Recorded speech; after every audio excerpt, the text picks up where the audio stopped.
imari ihenze cyane, uri umusitari urazwi cyane, imbuto zawe zirahishije zitera amabengeza, uzibonye wese zivugisha benshi cyane, buri wese akavuga ibye, wowe batavuga ntugaseke uwo bavuga cyane, iyo batakuvugaho nuko ntacyo uba wifitiye.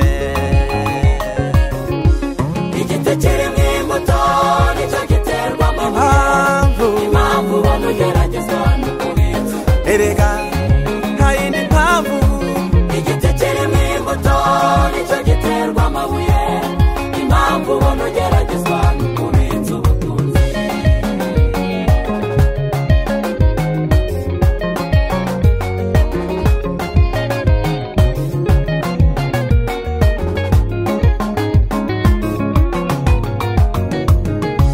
Urugero rwiza n'umugabo Yosefu wavukaga mu bana 12, yarabitse ubutunzi bw'ibyahanuwe yuko azaba umuntu ukomeye mu bihe biri imbere.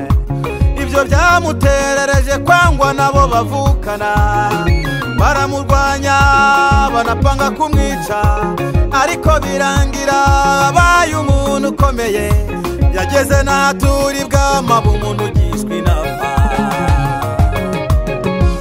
Igiti kiri mu imbuto nicyo giterwa amabuye, impamvu ubona ugeragezwa no kubitsa ubutunzi. Ihangane komera ushikame cyane, Igiti kiri mu imbuto nicyo giterwa amabuye, kwera imbuto zikwiriye impamvu ubona abihanye. ugeragezwa no kubitsa ubutunzi.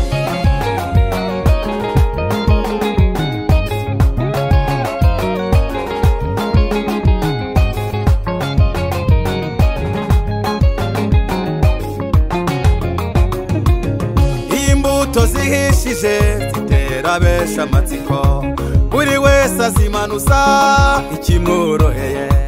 Hari abazimanuza amabuye, hari n'abamanuza urugesho, hari abatera imijugujugu, abandi bakurira, abandi bakanyega.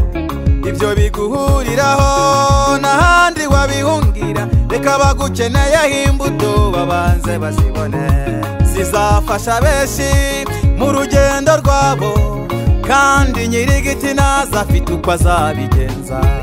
Igiti ndirimba ni wowe nshuti yanjye, uri igiti Imana yitereye, ikeneye ko wera imbuto nyinshi cyane, ukazisoroma